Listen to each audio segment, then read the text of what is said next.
আমরা কোনোদিনই গণভবনে যাই না, আমি ওর বাবা কেউ গণভবনে যাই না। তো দামি দামি জিনিস চুরি করবো, ওইটুকু কেন চুরি করবো? তো আমরা এগুলো করি নাই। আর আমাদের একটা ভিডিও আপলোড করা হয়েছে, সেটা আমরা কোনোদিনই গণভবনে যাই না, আমি ওর বাবা কেউ গণভবনে যাই না। আমরা আমাদের বাসার মোড়ে যখন সবাই যাচ্ছে মহাখালীর থেকে উত্তরার দিকে, তো কারো হাতে হাঁস, কারো হাতে গাছ, কারো হাতে মাছ, তখন আমার হাজবেন্ড বললো যে তুমি যদি কিছু নিয়ে আসতা তাহলে তো আমরাও দেখাতে পারতাম। তা আমার হাতে ছিল একটা সুন্দর ব্যাগ, আমি বলছি এই যে আমার একটা ব্যাগ, আরেকটা চিরুনি দেখছি, এই যে একটা চিরুনি, কে যেটা আপলোড করে দিছে। এখন সবাই খালি দেখে যে আমরা গণভবনে চুরি করছি। আমাদের চুরি করার দরকার কি? চুরি করলে কি কেউ একটা এতটুকু ব্যাগ চুরি করে, একটা প্লাস্টিকের চিরুনি চুরি করে? তো দামি দামি জিনিস চুরি করবো, ওইটুকু কেন চুরি করবো? তো আমরা এগুলো করি নাই। আমাদের একটা নিজেদের মধ্যে আমরা সবাই মজা করছিলাম, আমরাও মজা করছিলাম, মানুষের মজা দেখি। তা আপনারা যদি এই সম্বন্ধে কারো কোনো ভুল ধারণা থেকে থাকে, আমি প্রকাশ্যে বলে দিলাম এই ছিল ঘটনা। আর আমাদেরকে আপনারা অনেক ভালোবেসে, যে ভালোবাসা দিয়েছেন কারিনাকে, আপনারা সারা জীবন যতদিন কারিনা তার কাজে বেঁচে থাকবে প্রার্থনা। আমাদের তো কোনো রাজনৈতিক ব্যাকগ্রাউন্ডই নাই। আমার শাশুড়ি দাবা খেলেন, বাংলাদেশের একজন ভাই আপনার মোবাইলটা কোথায় নিচ্ছেন ভাই? এত ট্যালেন্ট, বেসিক্যালি ট্যালেন্ট নিয়ে জন্ম হয়েছে।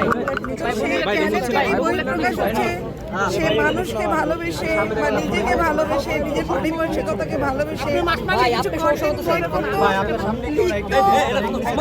করেছে, ডিরেকশন দিয়েছে, অভিনয় করেছে, তার সাথে ডানা, এই সব মনের দৌড়ে পৌঁছে গেছে। এই কারণে কারিনা এতভাবে মানুষের কাছে সমাদৃত, যেটা দেখে আমারও খুব ভালো লাগে যে কারিনা আজকে চলে গেছে। কারিনার হয়তো হায়াত ছিল, ভুল চিকিৎসা, আমাদের সবকিছুর মধ্যে হচ্ছে যে কারিনা চলে গেছে।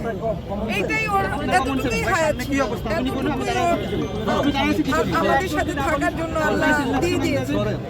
তো আমরা সবসময় চেয়েছি যে আমাদের আমরা সবসময় চেয়েছি ভালো থাকুক, ভালো থাকুক। আমরা কোনো আসলে রাজনৈতিক সচেতনতা ওইভাবে নাই, আর হিউম্যান বিং হিসেবে সচেতনতা আছে যে মানুষের উপর অত্যাচার না হোক, মানুষ ভালো থাকুক। কোথাও যদি দেখি যে শাসন হচ্ছে, শোষণ হচ্ছে বা মানুষ কষ্টে আছে, আমরা গিয়ে দান করি।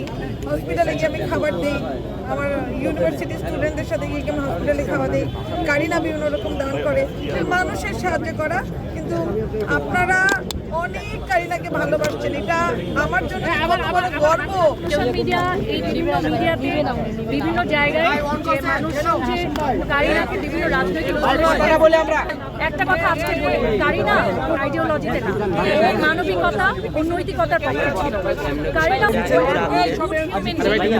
হি has the best soul. Kareena সবসময় আমরা যখন ডিসকাসও করতাম ফ্রেন্ডরা, কারিনা বলতো আমি চাই সেই লিডারই আসুক যার কারণে দেশের উন্নতি হবে।